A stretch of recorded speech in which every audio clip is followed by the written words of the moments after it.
All right, Terry, come and give the sermon, please. Back when I announced in worship planning that beginning in September through about the next 11 Sundays, I'm just going to just preach from the gospel texts from the Revised Common Lectionary. And I did say, now there's some hard ones in there. This is one of them. I just counted up the bulletins here. These will get cleaned up next week because Terry's preaching. And she's the only one that cleans up the pulpit. So I just counted. There's 17 bulletins there. That's how long it's been since Terry preached. And while I would have been happy for her to have taken this text outside of the lectionary, I would never choose this text. It's very hard. It's a hard parable to understand, and some even say it's impossible to understand. And I'm leaning towards that group right now. I had a nightmare that I was in heaven in a worship service, and the choir sounded like angels, and the congregation was enthusiastic and sang in harmony together with the hymns, and Jesus read the scripture, and then he said, "Rusty, come up here and preach." And it was this text. Oh, that wasn't a dream. That's this service. I've preached on this a number of times because I was forced to. And the praise of the dishonest steward for the dishonest actions are just, I've preached on it this way. I've said, somebody, the master was charging too much interest, more than the Torah required, and so the dishonest steward was just reducing the exorbitant interest, taking that off of the accounts. And so, even though the master might be angry about it, he couldn't chastise the dishonest steward for raising his esteem among the people. I preached on this sermon and saying, really what the dishonest steward was doing was taking out his commission on, I can hear laughing. I preached this sermon and didn't laugh once in it. He was taking out his commission that was being charged. And so he was in essence not cheating the master. He was just foregoing his earned commission in favor of being received better later. The problem is Jesus keeps calling him dishonest. So I think we just have to take Jesus at his word, that the steward was dishonest, and in his dishonesty he was also shrewd. Another intriguing thing that sometimes you hear about difficult or hard passages is that somebody will say, that's not really what Jesus said. There was some kind of rogue scholar somewhere along the line as they were writing down this gospel and transcribing it to go around the world. And this scribe inserted this into Jesus' mouth because the scribe had some other agenda. Well, who would want to insert this? Really, what agenda could that possibly be? That somebody would have had who would even think of Jesus saying this? And yet, he does. I think part of my problem in understanding this passage is that maybe I'm just a little too together, a little too noble and holy and all that. A little too self-assured that I know the will of God and can perfectly do it in any moment, in any situation. Maybe that becomes a barrier to understanding what Jesus is talking about in this parable. Maybe you have to have been caught in dishonesty. And there's no way you can hide it. And that your failure is apparent to everyone. Your lack of willpower, of being trustworthy, of being true. And or maybe you just know that about yourself. That's, if not who you are today, you've certainly been that person before, and you cannot undo it. Maybe you've fallen short of the will of God in your life, and you fell so far short that you're just sure it's going to be in tomorrow's morning's paper. Or that somebody online is going to blog about it, and it's going to go viral. That the truth about you is really known. And maybe then this starts to give you a glimmer that maybe it's not the end. Maybe your life isn't over yet. Maybe you're not beyond reclaiming. Maybe you're not beyond redeeming. What am I going to do? The dishonest steward said, I'm not strong enough to dig ditches, and I'm too proud to beg. What am I going to do? I met Anne Marie when she was in her mid to late 30s. I met her through her children, really. Her children would come to the children's programs we had at the church. She had a daughter, the oldest of her children, who was in elementary school already, and she had a younger brother. And they would come to church things, and they would have fun, and they would enjoy the programs we did. And Anne Marie always stayed in the car, which I thought was curious, because most of the mothers would come in to pick up their children. Most of the mothers, when they were waiting, would visit, and I'm sure there was no gossip involved, but that they, would catch up on things, and they would watch what I was doing with the kids, and it was kind of community building for them, and they would take turns doing snacks, but Anne Marie just always waited outside. She and her husband, who had grown up in the church I was serving as pastor, were married, and they were parents of these children. And they would only come to church if the children were involved in the service. And they always sat in the balcony, which wasn't unusual for parents of young children, a place for them to sit. It was kind of a popular place for them to sit. But they always sat in the back, dark corner. And it was hard to even notice they were there, except when the children were up front. And whenever I noticed they were there, I would look. And Anne Marie always sat there with her head down. And I learned that she was the head of a department in the major medical center in that area that covered a wide number of counties. It was the main medical center. And she was the head of a department there. And this was just incongruous to the kind of person I witnessed when I saw her. Always with her head bowed, always very timid, never really engaging with other people. She never said more than 2 words that I heard. And then one day after church, I was complimenting the kids as they were going out about what a great job they had done that day and how proud I was of them. And Anne Marie, coming through the line, says, the next time you're making calls over at the hospital, stop by my office. So the next day, I happened to be making calls at that hospital. There was no way I wouldn't have made a call at that hospital the next day with that kind of invitation. And so I'm standing outside her office, and inside her office, she's doing that thing that a department chair in a major medical center will do. She's giving instructions, and she's answering questions, and she's obviously the one in charge, and she sees that I'm there, and she dismisses her employees, and they scatter out to go to be busy about following her instructions. And I come in, and she shuts the door, and immediately she becomes that timid person again, withdrawn into herself. And I'm puzzled by this.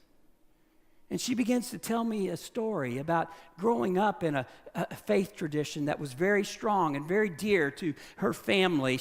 Her family were vested in this Christian faith tradition heavily. One of her brothers was a clergy in this faith tradition, and she was educated from infancy through elementary and high school and even into college in the educational institutions of this faith institution. But when she was in college, she found herself pregnant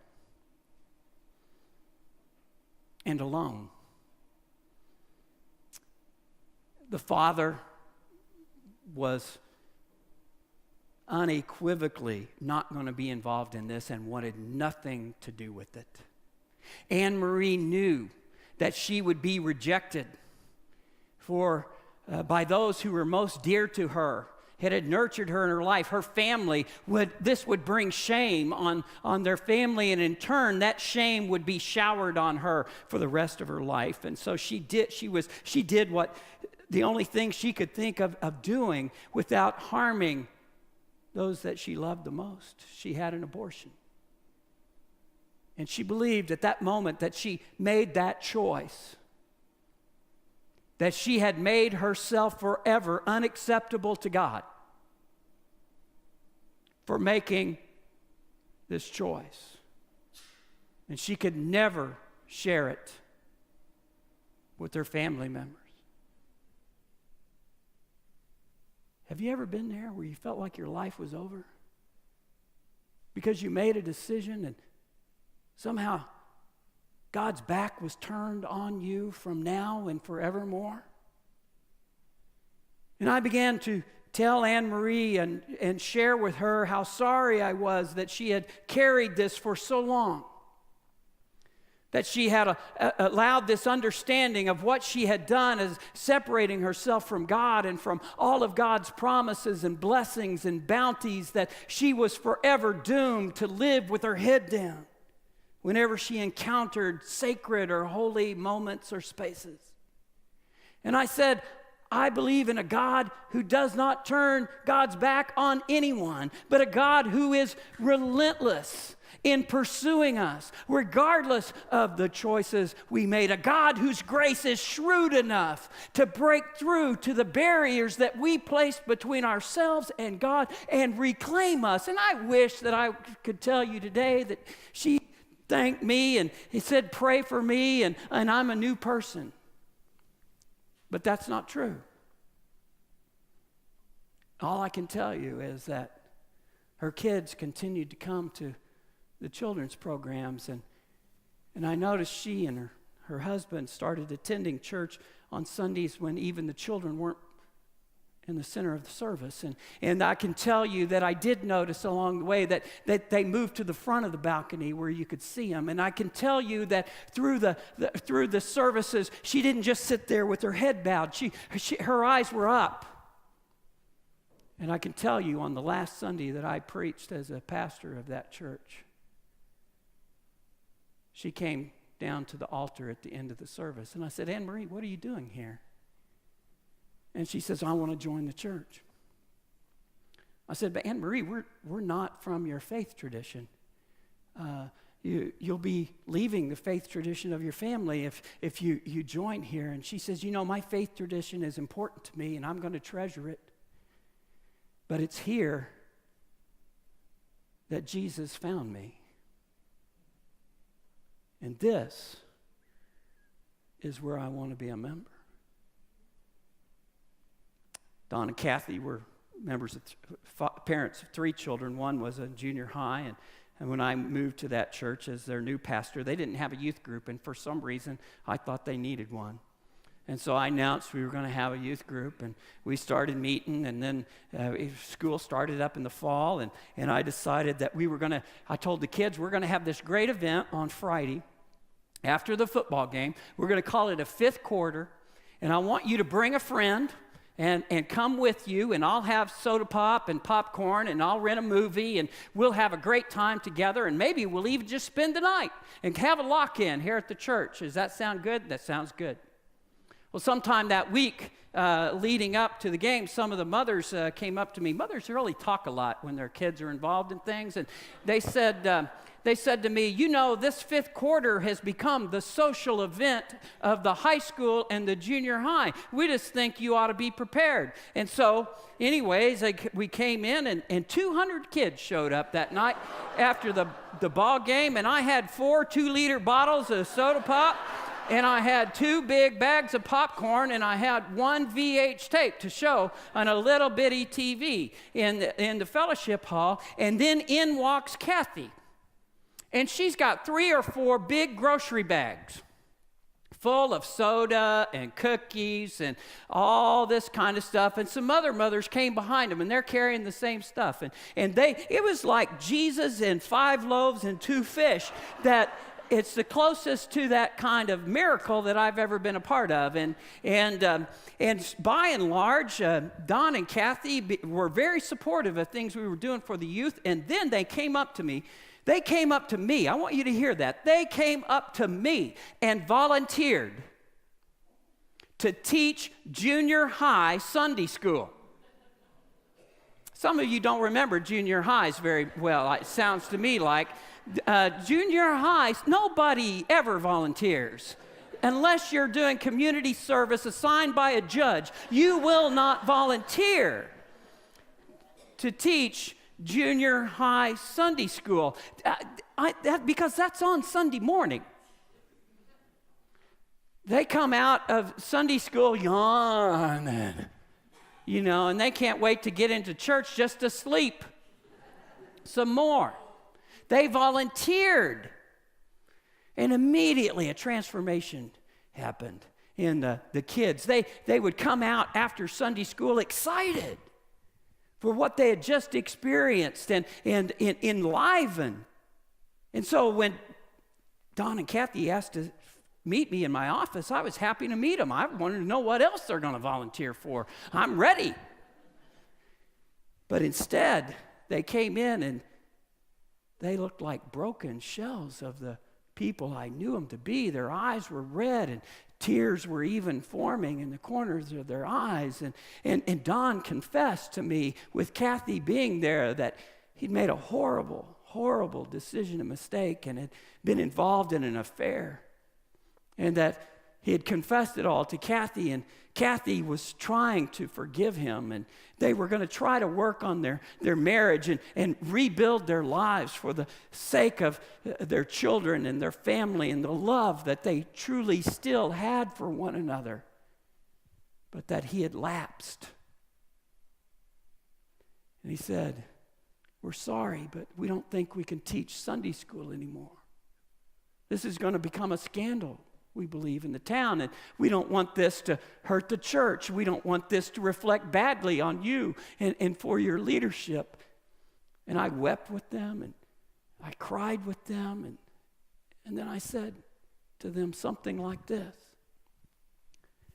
"You know, I'm going to walk with you through this, because this is going to require a great grace and a lot of work on your part, and I commend you for your honesty and your willingness to try to salvage something here.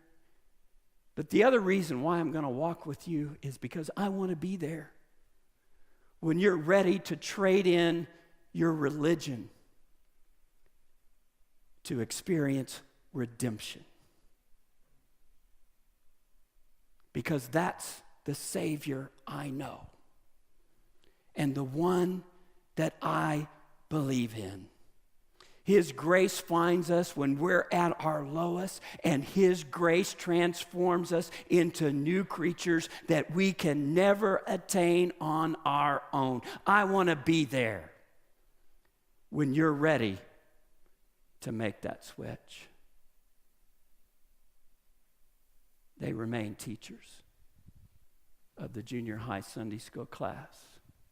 I'm here to tell you, not because they had earned the privilege or were worthy of the office, but because they accepted a God who accepts them and loves them and transforms them. Friends, I could go on.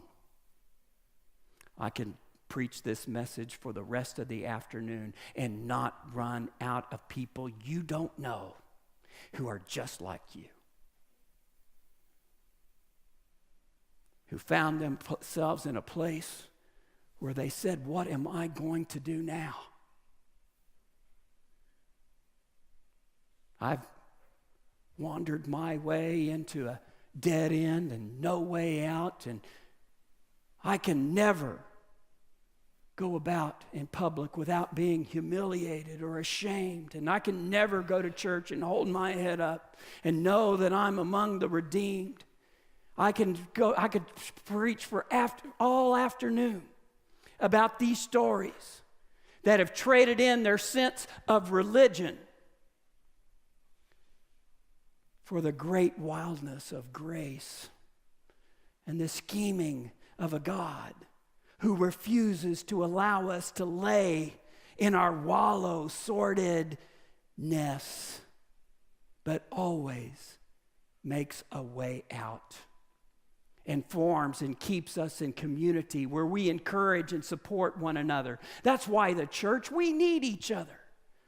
So that when we feel as if the world has turned their back on us, we know here we'll be prayed for. We'll be lifted up. The proclamation of grace will be made here. And we'll leave with no doubt that we belong and matter to God. Let's pray.